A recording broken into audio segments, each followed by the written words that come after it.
Alrighty all, welcome back to the channel. We're back on the internet together again today. Lots going on in the news. First and foremost, one of our two fuel production facilities has miraculously caught on fire. So let's check that out. That's the Geelong refinery. Good evening. It's a major setback in our fuel crisis. One of Australia's only oil refineries erupting in an inferno that's taken petrol production offline. The Geelong plant supplies half of Victoria's fuel, 10% of Australia's, with fears of a knock-on effect at Bowsers right around the country. Our team of reporters is standing by with the full impact on our fuel hopes. I want to talk about this because more and more people start questioning what's happening in this world. Is this a coincidence that this has happened? You know, a black swan event has happened during another black swan event while we're already having fuel shortages. Hey, maybe. It's very uncanny though, isn't it? And more people I'm seeing on social media, not just people who would define it generally as cookers in quotations, more and more normies are actually starting to question and say, hang on, this is something out of a movie. It's one thing after another. This just doesn't seem right.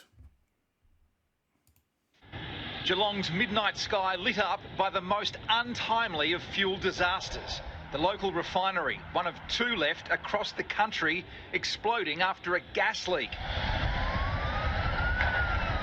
For around 50 workers, an ordinary night shift quickly turned extraordinary. There were some workers that were pretty close to the action and had to run from it. It's a major alarm at Viva. There is a fire in the MoGas unit. MoGas is short for motor gasoline, a commodity with extraordinary value. By daylight, they were still fighting flames, charred equipment hosed down by remote-controlled fire hoses and firefighters. Yeah, extremely tired. How was it? Oh, yeah, there's a fair bit going on there. It took... How was it? Yeah, awesome. Had an awesome night putting out a massive fire at a refinery. Good on them, though. Awesome job for them getting that under control. And it's pretty amazing that remote-controlled fire hoses. I hadn't heard of that. But there you go. Let's have a think now how long it's going to take for that infrastructure to be repaired and production to be restored to its normal levels. I'm not an engineer, so I would have no clue. I'm not a builder. I'm not in the trades. I dare say it's going to be months and months and months and months. Even longer before this stuff is up and running 100% again. Now, correct me if you are working in oil and gas and you know about all this equipment and how long it takes to get it all, number one, all the planning to get all the materials, then get it redone. You put in the comments. I'd love to hear from you. 13 What's this going to mean? This is going to mean most likely, more expensive fuel. Less fuel, price goes up. All right, it's just how it is. hours to put out. Just roaring, and then like booms. Flames that were higher than the flares, you can see that it was pretty big, pretty intense. The plant was running full pelt. Its products so in demand, maintenance on another area was recently delayed. They couldn't afford the downtime. That's not believed to have contributed to the fire. My understanding is it's called the mole room. If this is going to happen, this is the place you don't actually want it to happen. 3 weeks ago, Viva's boss showed off a fresh shipment of oil that just arrived from Argentina. The crude oil that we process here is not dependent on the Middle East. We take crude oil from much closer to home, and those supply lines are strong and intact. Now his processing plant is anything but. The capacity. True, you know, join the dots there. I don't know, you go, as I said, you're going to say, GMAN, get off whatever you're taking, or give me some, dependent on what your mindset's like. But it's just one thing after the other. Like what are the chances? Like, what are the chances of this happening? This refinery, to my understanding, has been there for decades and over 50 years, over 60 years. There's never been an incident. Now there's an unexplained gas explosion during what's this, a once-in-a-lifetime fuel crisis. As I said, probably a coincidence. Like, I'm not going to get people saying, no, you know, bloody Dan Andrews did it or something. But what are the chances of that happening?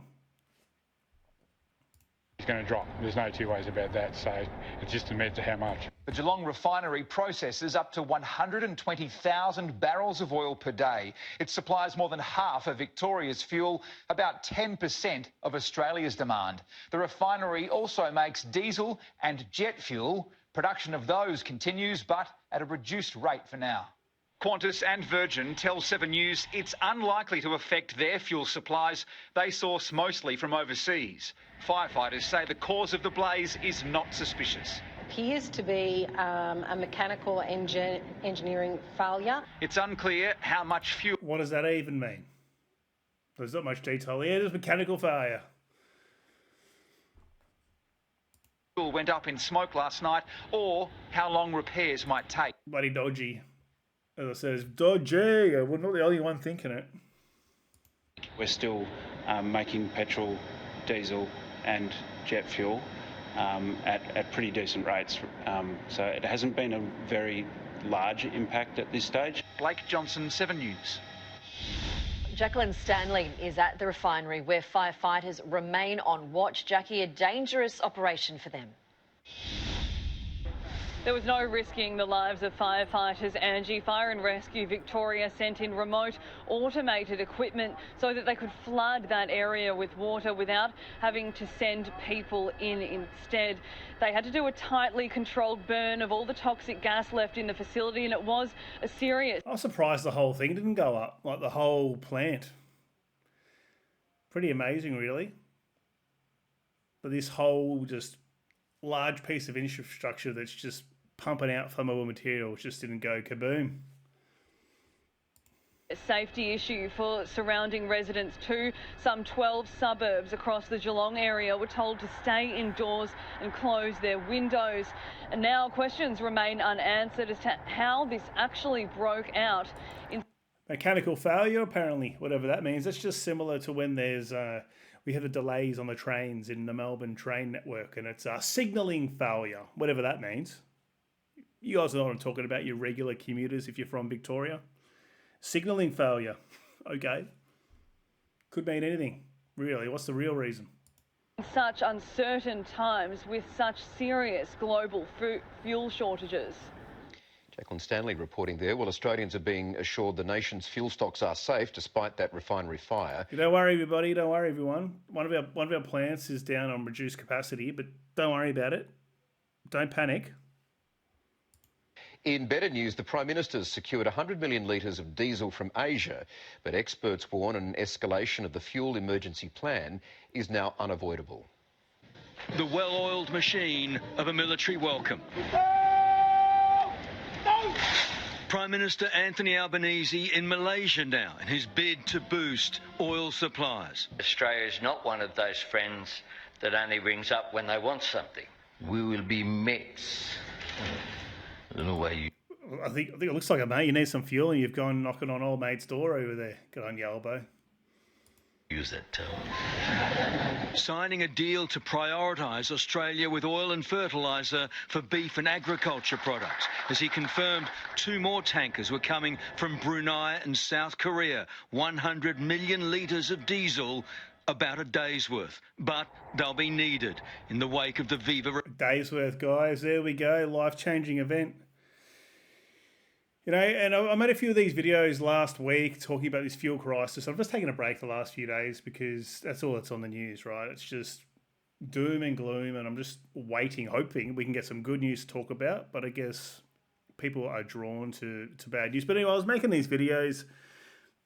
I got people saying, oh, you're fear-mongering because you're talking about prices going up and people panic buying fuel, or there might be an extended period where you might be dealing with this. People think you're going to wake up tomorrow morning and it's all good, everything's fixed and everything's back to normal. People live with their head in the clouds. This is going to be a prolonged thing that's going to really, in my opinion, hey, who knows? Hopefully it does. I hope it does. I hope I wake up tomorrow morning and there's some news on Trump and Iran and they're all best mates and we're all good and everything's flowing again and everything's forgotten about. Not going to happen, in my opinion. We're going to have steep escalation in just about everything. Price escalation, for those of you that don't know what I'm referring to. And I think it's going to be in a manner of what we've had during the post-COVID. talking 10, 15%. Where am I pulling that number from?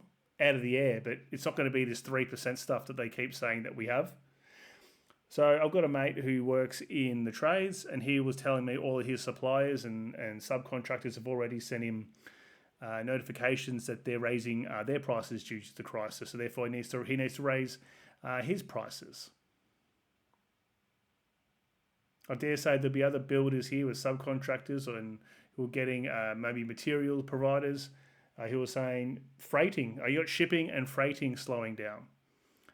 Fuel, the cost to even get those things here. What do you think the boats run on? Air. That's gone up. Getting them off the boats, getting them in trucks, getting all this stuff. What's it going to do? Push up property prices, pushing up the price of everything, really. I know I'm going to get someone saying, "Oh, you've got the economic prowess of a 2-year-old." Well, I think I'm a pretty smart 2-year-old if that's the case. All right, let's move on to the next story. I don't know if it's better news or not. It's a very interesting story. Katy Perry, or Katy Perry, I don't know, however you say her name. Apparently she rubbed her snatch all over, what's her name? Ruby Rose's face at a nightclub. I'm just getting a visual of that, her lying down and just Katy Perry just rubbing her snatch all over her face. Did it happen? Who knows? Pop superstar Katy Perry is being probed by Victoria Police over bombshell sexual assault allegations made by Aussie actor Ruby Rose. Police have confirmed they are investigating Rose's claim the I Kissed a Girl singer assaulted her at a Melbourne nightclub more than a decade ago. Julia Passarelli has more. Ruby Rose hitting the decks at Spice Market. The same Melbourne nightclub where she claims she was sexually assaulted by... Have you guys ever been to Spice Market? That place can get pretty loose in there. Had many a tanked night in Spice Market back in the early days. Katy Perry. This is a very serious allegation involving two very recognisable names. It's the kind of story that the industry dreads most. The 40-year-old Orange is the New Black actress first aired the... It's only a big deal that because it's Katy Perry, because this woman's a lesbian, I think. And it's now it's hunting down Katy Perry. Can you imagine if it was a woman who had accused a man of rubbing his balls all over her face at a nightclub 16 years on? You'd have the world after this dude. I'm not saying that's justified in any way, that guy doing that. I'm just saying here, if this was a dude, everyone would be calling for blood. I've been seeing articles about it. People saying, "Oh, why is the police investigating this? It's a waste of time. It's a waste of money. Should be doing other things. Oh, it was 16 years ago. Blah blah blah." These are women saying these sorts of things. Hang on. If it was, I don't know, let's throw someone out that everybody just hates. Donald Trump was down at Spice Market, rubbed his ball sack all over a woman's face, and then it's coming out. They would want blood, wouldn't they? Absolutely. Accusation against the pop singer on social media. Now she's told followers she has taken the matter to police. I've finalised all my reports. This means I'm no longer able to comment, repost or talk publicly about any of those cases. I can start the healing process now and temporarily move forward. Today, Victoria Police confirmed detectives are investigating a historical sexual assault that occurred in Melbourne. Given the fact that it happened in 2010 allegedly, it's going to be very, very difficult to prove unless there's actually eyewitnesses to come forward. The CCTV vision would all be gone by now. Previously, the pair had appeared close. I love Katy to bits, and I was just with her at the hotel before, and she's getting dressed up. Katy Perry's team has denied the allegations, calling them dangerous, reckless lies. She's this machine. She's this massive institution. As I said, these things wouldn't be being said if it was a male. It was a male who was on the other end of these, and I'm not trying to play this off as a gender war, but let's just think about how men get taken down for very similar things. Even the accusation itself will end a man's career, whether it's true or not. I dare say Katy Perry doesn't have much of a career left. I think she's sort of gone down the gurgler with that whole astronaut thing, and she came back trying to do this new feminist angle. At 40 years old, girl power and all that. I think it didn't hit where the way they wanted it to hit. So I think she's more or less done anyway. So many people around her that need her. You know, this could affect fan support. This could affect her collaborators. This could affect commercial partners. The fact that it's bringing a lot of headlines, the police would be certainly going full steam ahead to try and get a resolution one way or the other. All right, we'll go live now to Julia Passarelli at police headquarters. Julia, what's the next steps in the investigation? Tom, this is likely to be a lengthy investigation. Police say as it is ongoing, they can't provide further comment on it at... How do you have evidence of it? Like, does she have a video of her rubbing, like, her snatch down the brim of her, the bridge of her nose? That's the visual I'm getting here. It's just stuck right in the middle of it. How do you prove it? At this stage, it is unclear if Katy Perry will have to return to Melbourne to assist them with their investigation. Okay, Julia, thank you. All right. Now to some positive news. Risk of recession is escalating as the Middle East war continues. I dare say, guys, everyone's probably feeling like we're in a recession right now. Life is tough. Everyone's suffering to some extent. You've got rates going up. You've got the price of just everything going up at the moment. You've got increased unemployment. You've got lots of redundancies happening. Good times. The economic shock from the war in the Middle East is hitting home. There's pain at the pump, prices are spiralling, and fears are building that Australia could face a recession. The economic consequences, be prepared for them to be a lot worse than the experts are telling you. This Melbourne butcher's preparing for the worst. I'm really worried about, what if there's no oil tomorrow or no fuel tomorrow? I'm just worried about whether it's going to be another lockdown or something, He's had to hike prices because of meat shortages and suppliers hitting them with fuel surcharges, in some cases costing more than $10 a delivery.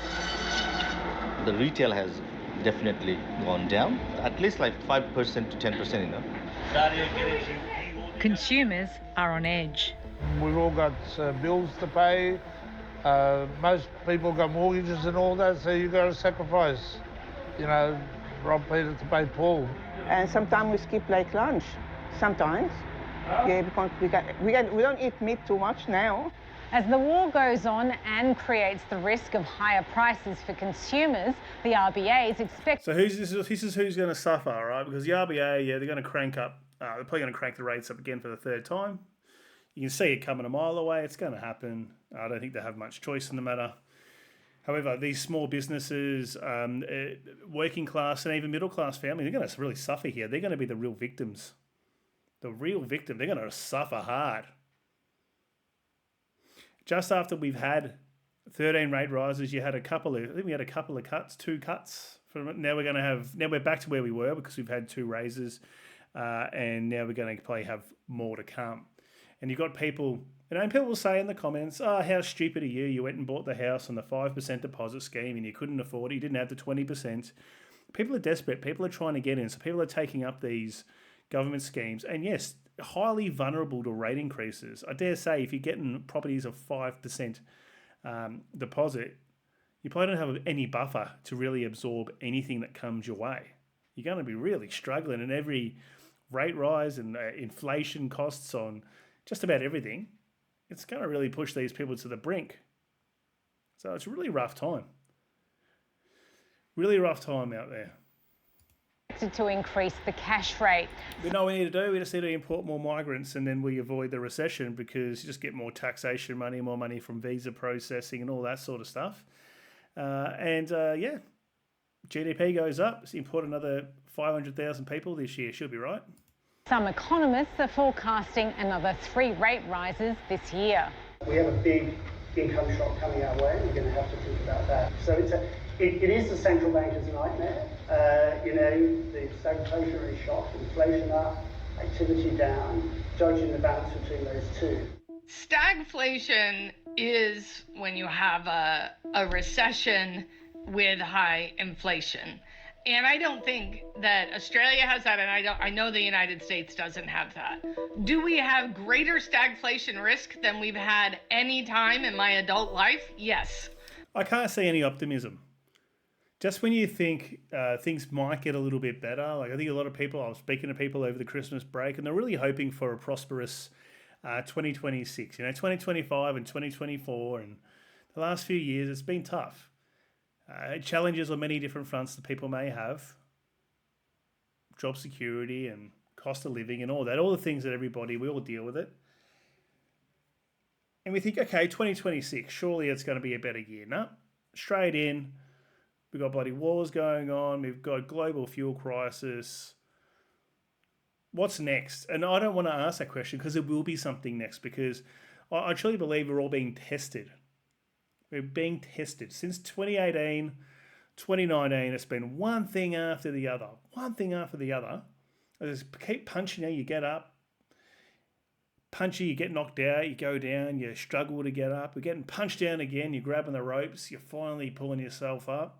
You've been punched down again another time, and you're crawling on the floor, and you finally get to the corner of the ring and you climb up. How many times can people keep getting knocked down? We do. This economist thinks Australia's already seeing the early stages of stagflation. He was at the RBA for years after the I thought it would have been Steve Keen. Steve Keen loves it, loves a good disaster. Oil price shocks of the 1970s. That was a disaster area. In Australia, for example, we moved from 1% unemployment rates to 6%, even 10%. Bob Gregory worries if the war continues, there will be mass job losses. It depends on the length. I would regard 6% as a really bad outcome. A really bad outcome. And it's possible if the war situation really deteriorates badly. If inflation goes to 6 and unemployment goes, say, to 5.5, they won't cut rates. Or they'll try not to cut rates. This economist is making even more dire predictions. It's a scary economic time because big changes are happening in the economy, and our capacity to know exactly how to move the levers is limited. What are the levers? There's one lever. It's the cash rate. I think another way of doing it, at least it doesn't go to the banks. Why don't we put it into superannuation? I know a lot of people don't trust superannuation. They see it as a slush fund for the government who are going to at some point raid it. But it's better than going outright to a bank. Why don't you increase superannuation by 10%?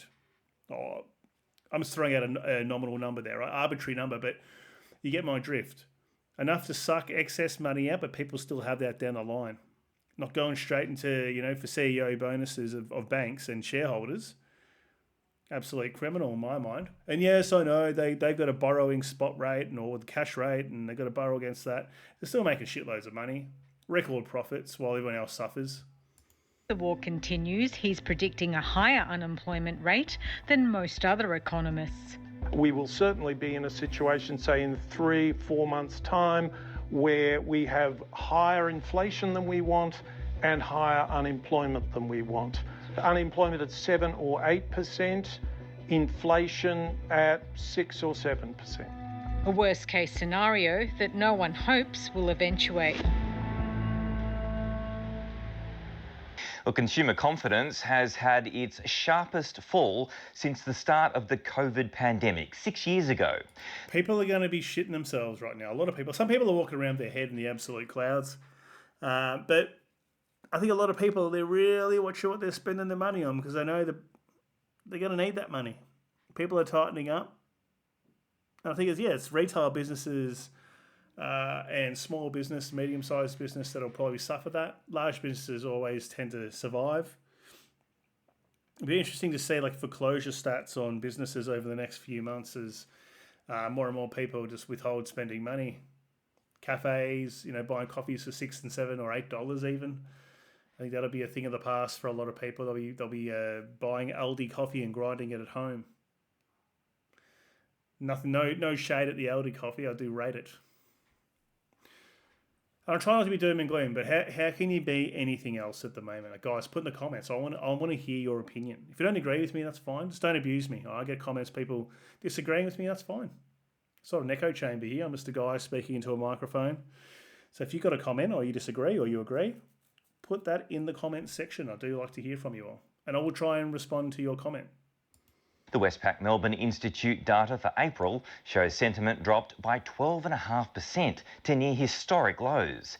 The index shows consumers are worried about spiking fuel prices, rising interest rates, and feel much less bullish about the outlook for house prices. Well, I think life in general, like how can you even think about annual wage increase if you work for somebody and you might get your 3%? Well, that's not going to keep up. You're losing money year on year. Like your money is straight up. You're working for not effectively. You are working for less money year on year. You just can't keep up with this. The businesses can't pay a 7% increase pay for everybody every year. War in the Middle East has also sunk business confidence to its lowest level since April 2020. NAB's monthly business survey for March has shown... The same as property. I think a lot of people are holding off right now. People are shitting the bed a little bit. And I think there will be a dip in property prices as well. It's not going to be a huge correction. People are screaming there's going to be a crash and they're going to buy 7 houses on discount. I mean, if it does happen, good luck to you. Can't see it happening. But I do think there'll be some sort of correction. They're also, and I'll make another video about this, the government's going to go after the CGT discount and the negative gearing because they need to raid property investors even more to try and get some money because they're flat broke and keep pissing money up against the wall. And the second steepest monthly fall in the survey's 29-year history, similar to the terrorist attacks on September 11 and second only to the pandemic. NAB's chief economist, Sally Auld, joined me. Welcome. This is a shocking report. It's got all the hallmarks of an economic crisis. Where are we seeing this play out in the economy? So you're right, we did see a very big fall in business confidence in the month, and I guess in some ways I think we always knew that the direction of travel would be negative, but as you said, the magnitude was pretty large, and what we're really looking at, I think, is the cumulative impact of a couple of interest rate hikes and then of course everything that's transpired in the Middle East over the last 4 to 5 weeks. Sally Auld, this is an ominous sign for consumers already worried about price hikes. Now, is it inevitable that businesses will pass on their rising costs? 100%. They're not charities. It's going to happen. And you watch what happens as well. People think I'm pro-investor. I'm pro-common sense. You take away any sort of tax relief that... It's not even a tax relief because any other investment has the same benefit. Any other business, they can claim losses against income. Anyway, the point I was trying to make it is you take all that away, you watch rents go up. It's going to spike rents. People say, no, there's going to be a flood of houses, they're going to get real cheap, and then people are going to be able to afford to buy them. So that's not what's going to happen. People just won't sell, and they'll jack up the prices, and it's going to be bad. Costs in a sort of feedback loop here. Yeah, so this was, I guess, quite a concerning part of the survey where we saw the component that we call purchase costs. So think of that really as the cost of inputs into running a business. They jumped from a quarterly rate of 1.3% in February to 3% in March. So a really big, sharp rise. That's huge. And what that's... Yeah, it is. It's really large. And when you look back over the history of the series, as you say, we've been going for almost 30 years, you rarely find an incidence of such a large jump in just 1 month.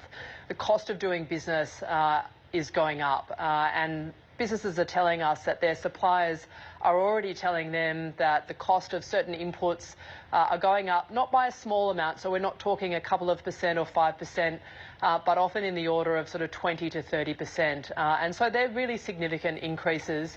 And I think the issue that we're facing into is just the fact that for many firms, their margins just simply aren't wide enough to be able to absorb cost increases of that magnitude. And so it does feel to us quite likely that a lot of these input costs will be passed on to final prices, which of course I think will be reflected in reasonably large increases in headline inflation, but also some more modest increases in core inflation too. So the joint's absolutely stuffed. So guys, if you want to translate that, brace for getting bent over and cheeks spread with no lube, a hand to Sanders lubricant, because that's what's coming your way. All right, I'm going to leave it there, guys. Thank you very much for watching. For those of you who had a bit of a laugh along the way with my commentary, I'm glad you could get something out of it. And once again, if you do want to comment and all that, that really does also benefit my channel, but also love engaging with you and seeing what you guys have to say about the videos that I make. Once again, if you're new, please subscribe if you want to see more of it, or don't, or good. Cheers.